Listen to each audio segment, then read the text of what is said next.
हम लोग आज आईयूपीएससी का सिद्धांत नंबर 5वां पढ़ने चले। 4 सिद्धांत हो चुका है, तो सिद्धांत 5वां लिखो। 5वां, अरे अभी आएगा सब, एक अभी इकट्ठा पढ़ने के बाद सारा सिद्धांत, फिर अब एक में कंप्लीट करके लिखवाएंगे एक एक साथ में सब कुछ, ठीक है ना। चलो लिखो। जानते हो सिद्धांत में 5वां में क्या आएगा?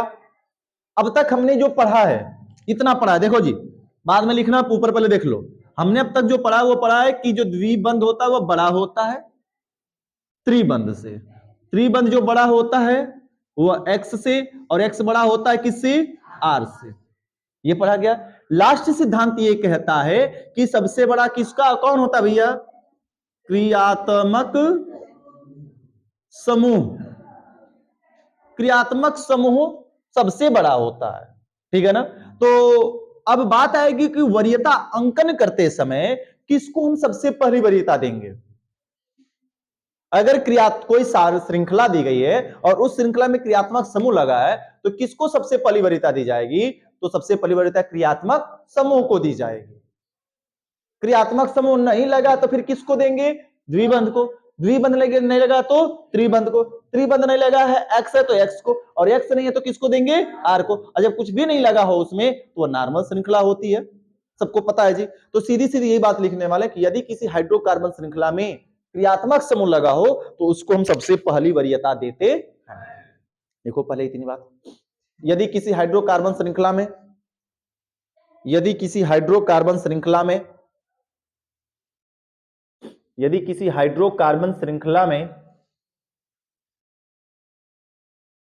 क्रियात्मक समूह लगा हो तो, यदि किसी हाइड्रोकार्बन श्रृंखला में क्रियात्मक समूह लगा हो तो उसको सबसे पहली वरीयता दी जाती है। उसको सबसे पहली वरीयता दी जाती है, वरीयता दी जाती है। और वह जिस सिरे से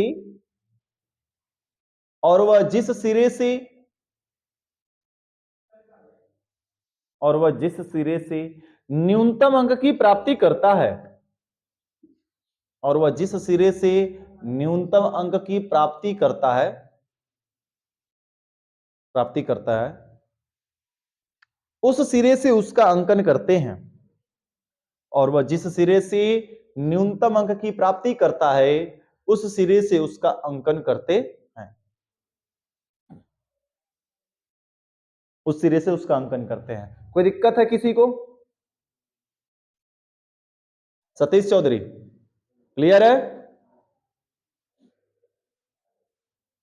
उतार लो भैया ये फार्मूला या नोट में, पहले इस सिद्धांत का यह नोट उतारो। एक मिनट अभी लिखना है, अभी 1 मिनट और रुक जाओ। अभी इसमें क्या लिखेंगे, अभी आगे नोट बनवा दिया तो थोड़ा सा रुक जाओ, फिर काट कर फिर लिख देना।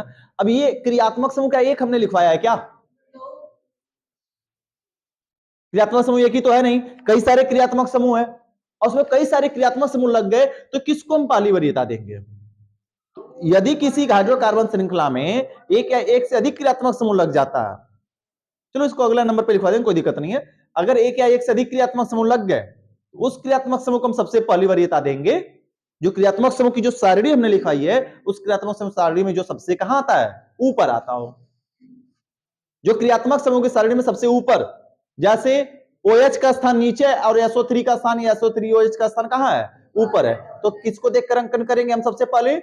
SO3H को देखकर। एक OH लगा, एक NH2 लगा है श्रृंखला में, तो किसको वरीयता पहली देंगे? OH को, क्योंकि OH ऊपर आता है, NH2 कहां आता है? नीचे आता है। तो क्रियात्मक समूह की सारणी में हम जाएंगे और जो सबसे पहले आएगा उसको हम पहली वरीयता देंगे।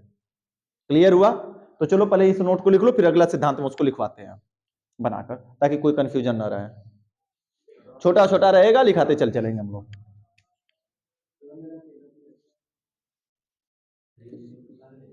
हाँ भैया उतारो नोट, उतार लो, तुम लोग कह रहे थे ना तो उतार लो।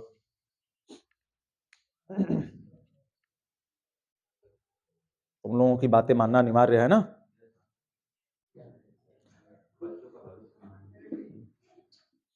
अब सिद्धांत नंबर छठवां क्या होगा, सुनो। यही जो हमने भी बोला है, यदि किसी हाइड्रोकार्बन श्रृंखला में दो या दो से अधिक दो या दो से अधिक क्रियात्मक समूह लगे हों तो उस क्रियात्मक समूह को सबसे पहली वरीयता दी जाती है जो क्रियात्मक समूह की सारणी में सबसे कहां आता है, पहले या ऊपर आता है। ठीक है, चलो लिखो। यदि किसी हाइड्रोकार्बन श्रृंखला में यदि किसी हाइड्रोकार्बन श्रृंखला में यदि किसी हाइड्रोकार्बन श्रृंखला में दो या दो से अधिक क्रियात्मक समूह लगे हो तो दो या दो से अधिक क्रियात्मक समूह लगे हो तो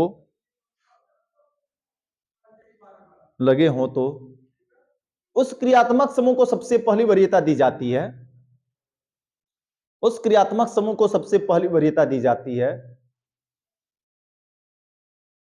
दो या दो से अधिक क्रियात्मक समूह लगे हो तो उस क्रियात्मक समूह को सबसे पहली वरीयता दी जाती है जो क्रियात्मक समूह की सारणी में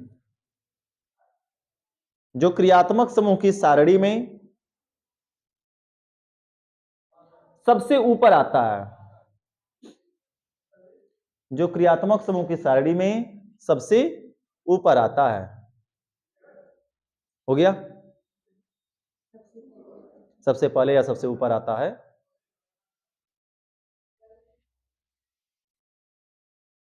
उस क्रियात्मक समूह को सबसे पहली वरीयता दी जाती है जो क्रियात्मक समूह की सारणी में सबसे कहां आता है, ऊपर आता है। और उसका अंकन उस सिरे से करते हैं और उसका अंकन उस सिरे से करते हैं और उसका अंकन उस सिरे से करते हैं उस सिरे से करते हैं जिधर से वह न्यूनतम अंक की प्राप्ति करता है।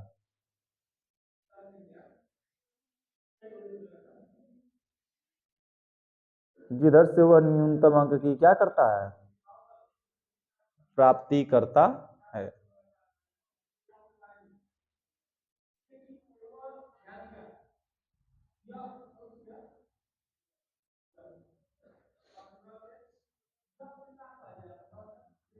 मामला क्लियर हुआ?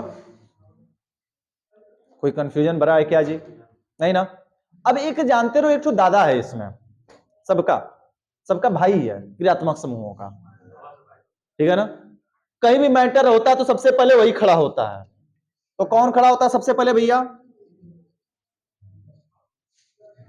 सिद्धांत नंबर 7 क्या कहता है कि अगर किसी श्रृंखला में COOH दिख जाएगा, सुनो सुनो, तो वरीयता नहीं, ये पहला अंकन पाने का प्रयास करेगा। इसको हमेशा कौन सा अंकन चाहिए? पहला नंबर चाहिए होता है। अगर पहला अंकन नहीं दे पाएंगे तब हम अंकन उस सिरे से करेंगे जिधर से न्यूनतम अंक पाएगा। बात फिर से रिपीट कर रहे हैं। इसी क्रियात्मक समूह सारणी में अगर एकल बॉन्ड COOH समूह लगा है तो इसको हम सबसे पहला अंक देते हैं। कौन सा? पहला अंकन देते हैं। अगर पहला अंकन नहीं दे सकते तो उस सिरे से अंकन करते हैं जिधर से न्यूनतम अंक की क्या करता है, प्राप्ति करता है। यानी कि यह सभी क्रियात्मक समूहों का, सभी IUPAC का भाई कह सकते हो, दादा है जो सबसे पहले नंबर आना चाहता है। क्लियर हुआ? और IUPAC का अंकन करते समय हमेशा किस श्रृंखला का चुनाव करते भैया? लंबी श्रृंखला का चुनाव करते हैं। इतनी बातें और लास्ट मामला खत्म। IUPAC का सारा सिद्धांत क्लियर है? लिखो सिद्धांत नंबर नेक्स्ट। ये सारे सिद्धांत नोट के हिसाब से दिमाग में याद होने चाहिए तुम्हें, ठीक है? बोला जाए, लिखो जी। यदि किसी हाइड्रोकार्बन श्रृंखला में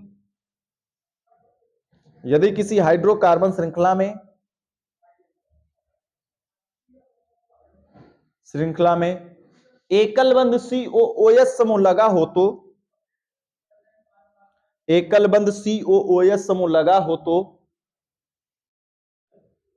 यदि किसी हाइड्रोकार्बन श्रृंखला में एकल बंद COOH समूह लगा हो तो उसको सदैव पहला अंकन देते हैं।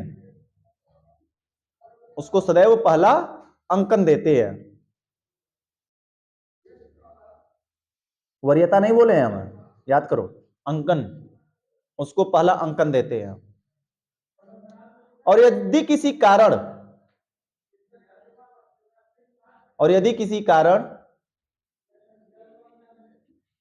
मतलब कोई ऐसी श्रृंखला आ गई जिसमें पहला अंक न दिया जा सके तो क्या करेंगे?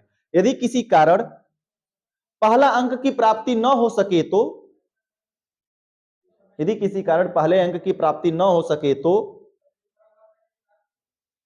यदि किसी कारण पहले अंक की प्राप्ति न हो सके तो,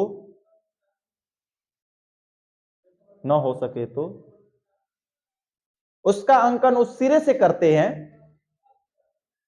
उसका अंकन उस सिरे से करते हैं, उसका अंकन उस सिरे से करते हैं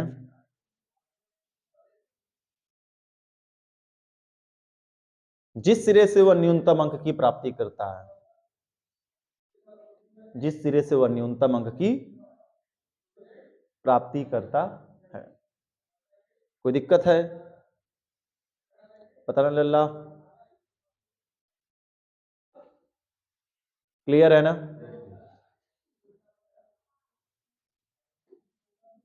उस सिरे से अंकन करेगा जिस सिरे से वह न्यूनतम अंक क्या करेगा, प्राप्ति करेगा या प्राप्त करता है।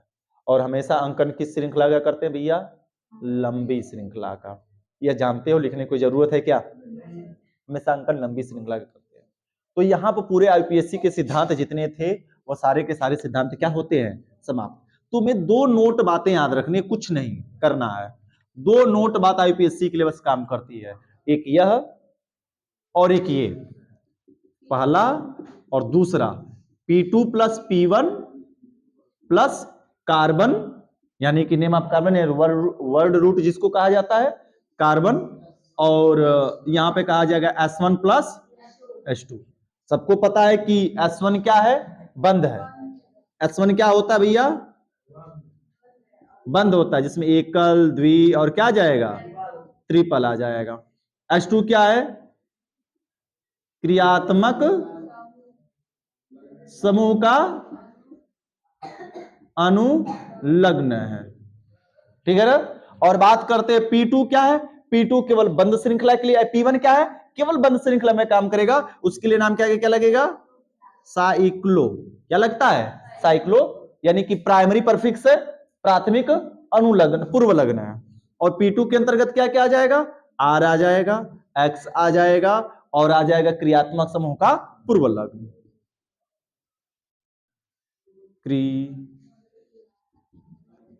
क्रियात्मक समूह का पूर्व लग्न। याद करो, यही है दो सिद्धांत बस। ये अंकन करने के लिए, ये सिद्धांत किसके लिए है? अंकन, यानी बड़ा आदमी ढूंढकर उसके घर में एंट्री करने के लिए, और दूसरा नंबर है लिखने का तरीका व्यवस्थित करने के लिए, बस। और इसके लिए तुम्हें याद होना चाहिए क्या? क्रियात्मक समूह के सारे नाम, सारे कार्बन के नाम, सारे के सारे अनुलग्न पूर्व लग्न के नाम, बंद का नाम, हैलोजन, एल्किल समूहों का नाम याद होना चाहिए। अब सब कुछ हम मिक्स करके बताएंगे और हल करते चलेंगे। जहां पर कोई समस्या होगी जिस किसी को, तुरंत पूछते चलना, ठीक है ना भैया? इसमें तो कोई संदेह नहीं होना चाहिए, अब नहीं है ना? चलो क्लीन करते हैं। मैं दो ही बस नोट है, बाकी कुछ आईपीएससी में नहीं है। पैटर्न बस जानना जरूरी होता है शुरू से लेकर अंत तक, इसलिए एक एक लिखाया जाता है। देखो भैया, एग्जाम्पल नंबर पहले की हम बात करते हैं, अभी जो चल रहा है। CH3 CH2 CH2 OH लग गया, CH3 CH2 NH2 CH2 CH3 लग गया। लो जी, एक और बनाते हैं, CH3 CH3 CH CH COOH CH CH3 लग गया। ये भैया डोंट बतियाइंग,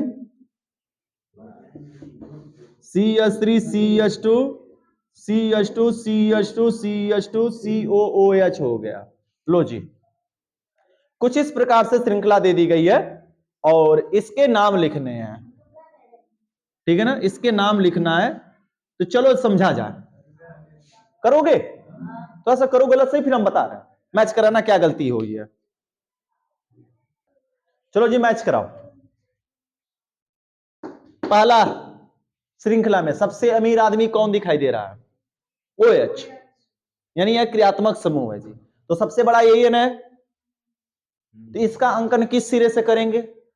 पहली वरीयता हमने दे दिया कि नहीं इसी के घर पे जाना, वरीयता मतलब पहले दे देना कि नहीं इसके पास जाना है, और अंकन उस सिरे से करेंगे जिधर से वह न्यूनतम अंक क्या करेगा, पाएगा।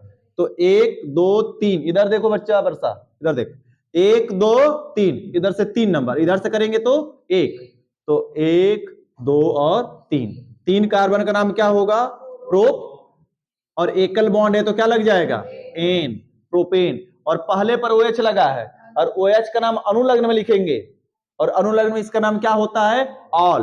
तो लिखने का दो तरीका, या प्रोपेन डैश 1 डैश ऑल लिख दें, क्योंकि वर्ड रूट के बाद S1 के बाद क्या आता है, H2, TiS2 है, अनुलग्न है, जिसको हम कहते हैं सेकेंडरी सफिक्स।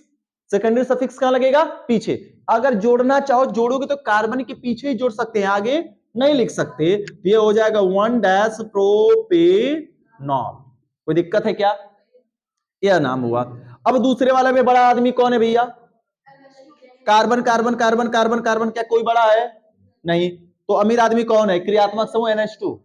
इधर से नजदीक है भैया, 1 2 1 2 3, इधर से 2 नंबर पा रहा, तो 1 2 3 और 4, तो NH2 क्रियात्मक समूह, इधर से दूसरा नंबर, न्यूनतम अंक की प्राप्ति कर दिया हमने। 4 कार्बन का नाम क्या होगा भैया, ब्यूट। ब्यूट सब में एकल बॉन्ड है, तो S1 क्या होगा, एन, ब्यूटेन डैश 2 डैश क्या हो जाएगा, NH2 का अनुलग्न में नाम क्या होता है, एमीन, और इसका पूर्व लग्न में एमिनो। कब हम अनुलग्न लगाएंगे, कब पूर्व लग्न लगाएंगे, घबराओ नहीं, अभी जैसे ही क्वेश्चन आ जाता है दोनों टाइप का, तब हम फिर बताते हैं कि कब लगेगा अनु, कब लगेगा पूर्व।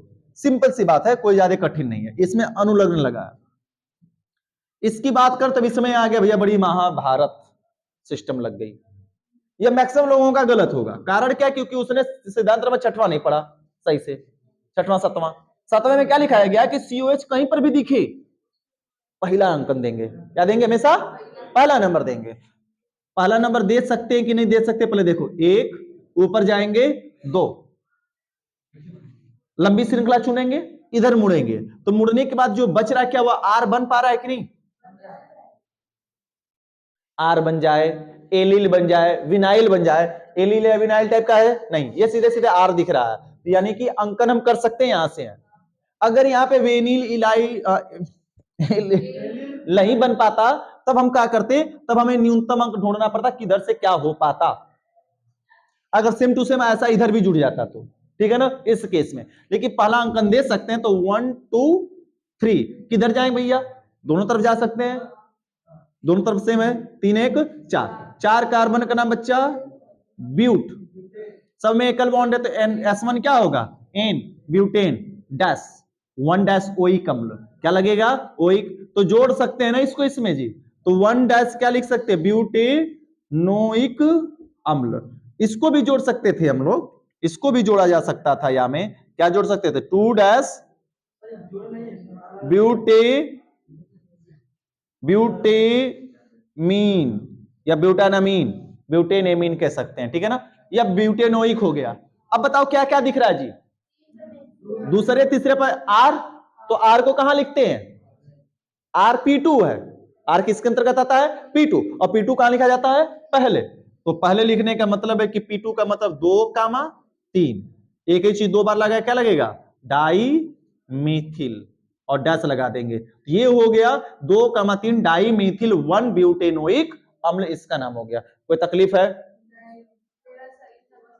लिखने के लिए तुम पीछे भी लगा सकते हो, लेकिन करेक्ट फॉर्मेशन यही होगा, ठीक है। आगे चलते हैं, इसमें फिर बड़ा सबसे मेरा आदमी कौन दिखाई दे रहा है जी, 2, एक Cl है और एक कौन लग रहा है, COH, वो एक दिख रहा है। सबको पता है कि COH को पहला अंक देना है, और यहाँ पे पहला दे सकते हैं, 1 2 3 4 5 और 6 कार्बन का नाम लल्ला, हेक्स, सब में एकल बॉन्ड है, एन, हेक्सेन, और 1 ओइक, तो डैश ओइक लगाए या फिर लिख सकते हैं डैश ओइक अम्ल, क्लियर है।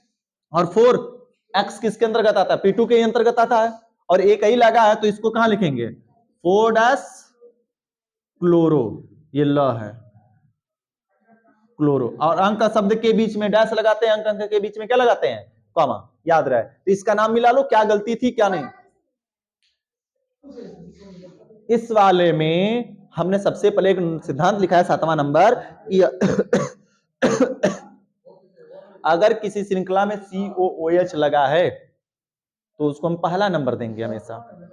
दिए हैं, अब पहला नंबर नहीं दे सकते तो फिर उस सिरे से अंकन करेंगे जिधर से न्यूनतम अंक पा सकेगा। तो पहले पहला अंकन देकर देखो, 1 ऊपर जाएंगे, श्रृंखला जा रही है, 2 लंबी श्रृंखला की तरफ इधर मुड़ेंगे, तो जो बच रहा है क्या वह R बन पा रहा है कि नहीं बन पा रहा है?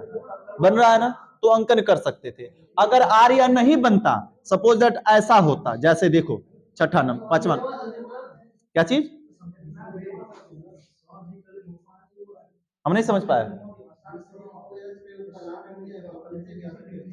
हाँ हाँ, ब्यूटेन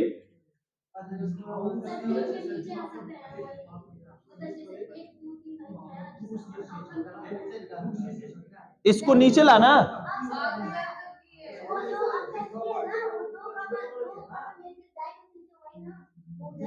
अच्छा इसको उठा के यहां पे लिखना चाह रहा है, क्या बोल रहा है? रुक जाओ तुम लोग, शांत रहो, सुनो।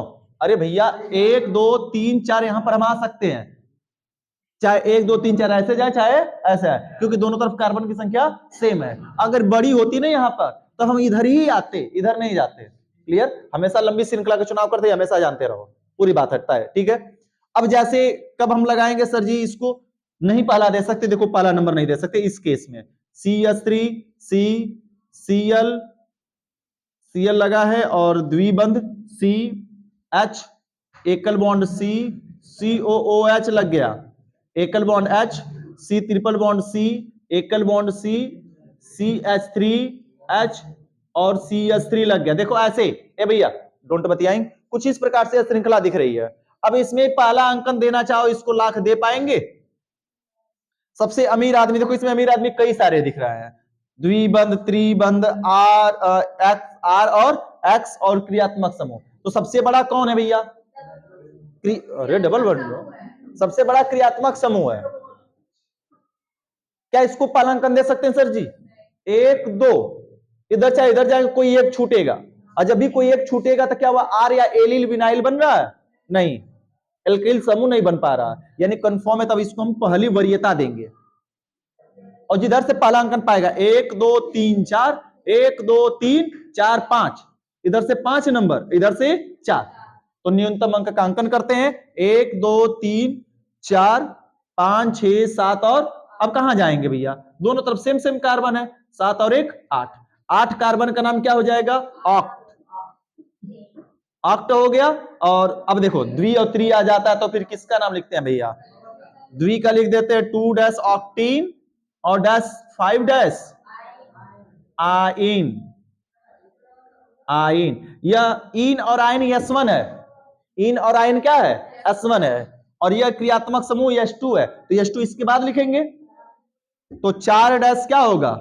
4 डैश ओइक अम्ल, ओइक अम्ल, यहां पे थोड़ा छोटा छोटा हो जा रहा है, ओइक अम्ल। अब जो बच रहा है वह P2 बच रहा है जी, P1 तो है नहीं, P1 होता बंद श्रृंखला, है नहीं, P2 बच रहा है। क्या क्या P2 बच रहा है? एक C बच रहा है, एक R बच रहा है। तो जब P2 कई सारे हो जाते हैं तो फिर किसका सहारा लेते हैं? अंग्रेजी वर्णमाला का, ये पता होना चाहिए। तो अंग्रेजी वर्णमाला के अनुसार कौन? C पहले, क्लोरो C मेथिल M, तो अंग्रेजी में सबसे पहले C आएगा, क्लोरो, तो कहेंगे 2 क्लोरो, 2 क्लोरो और 7 डैश क्या हो जाएगा? मेथिल, और डैश पूरा नाम क्या हो गया? 2 क्लोरो 7 मेथिल 2 ऑक्टीन डैश 5 आइन डैश 4 डैश ओइक अम्ल। कोई कठिन है? अब इससे आसान क्या चाहिए तुमको? मामला तय हुआ। अब बच रहा अणु और पूर्व में कब नाम लिखेंगे, तो इतना उतार लो, बाकी चीजें कल बताई जाएंगी, कब अणु और कब पूर्व लग्न में नाम लिखा जाएगा क्रियात्मक समूह का।